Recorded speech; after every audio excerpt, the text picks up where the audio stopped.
And Jane Fergus is here for a very specific reason. I just want to prove to our special guest, Olympic gold medalist Dan Jansen, we're not just a show where I ride around on steamrollers and we talk about, you know, fancy labels on bottles of champagne. No.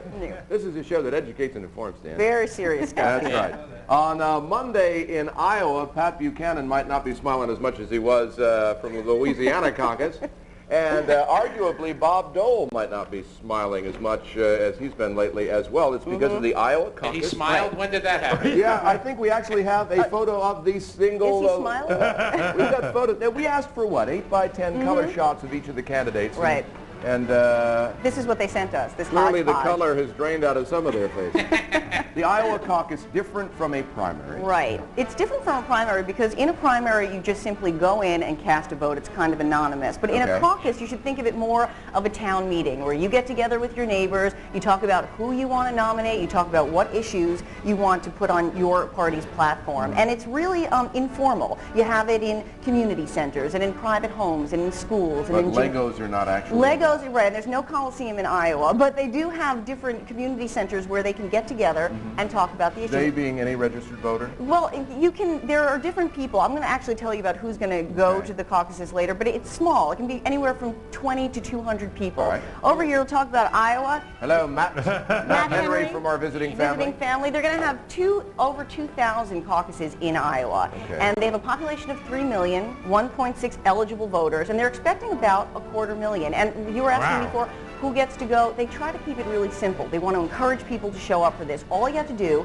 is be 18 years old as of November 5th, 1996, right, election time. You have to be a resident in the precinct where you're voting. And if you're a Democrat, you have to be a registered Democrat or register that night. If you're a Republican, you don't even have to do that. You don't even have to be registered? Nope, you just show up and take part in it. All right.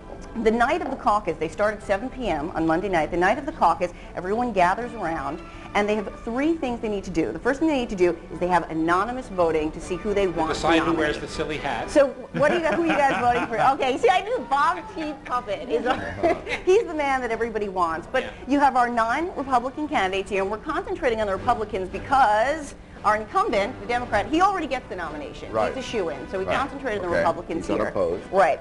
They put their nominations in. Something can be as simple as a hat. It's all very grassroots, very simple. That goes to Des Moines, and then it's released the next day. The second thing they have to do is they have to elect delegates. Here are our delegates here. So say that there's a limited number of delegates that get to go to the national convention. Say we have 10. This is the FX city in Iowa, and we have 10 delegates. So Spencer and Josh and Phil might say, okay, you know, I'm going to go with Dole, and then Dole's party might go over and say, you know what, I don't think some of these lesser candidates have a chance. Come with us, come with us. If we only have 10, Dole might get 5, Gray might get 3, Forbes might get 2. It kind of works that way. So like Congress itself, there's a lot of backdoor dealing going on and cajoling. Exactly. Like that. Now we should say, I think the last poll taken had Dole leading at 20% among these 9 Republicans. However, 26% are undecided. Exactly. So that could throw it in any direction. 1 out of 5 Iowans say they don't know who they're going to vote for. The third thing they have to do is they want to shape the party platform. And Iowa is a big farming community. That's going to be a big thing. If Iowa is interested in crime, she's going to throw that out and say, I think that's important. If she is interested in education, she'll say, I think that's important. They whittle that down to the number of President, I'm sorry. They whittle that down to the number of delegates they want to send to the national convention.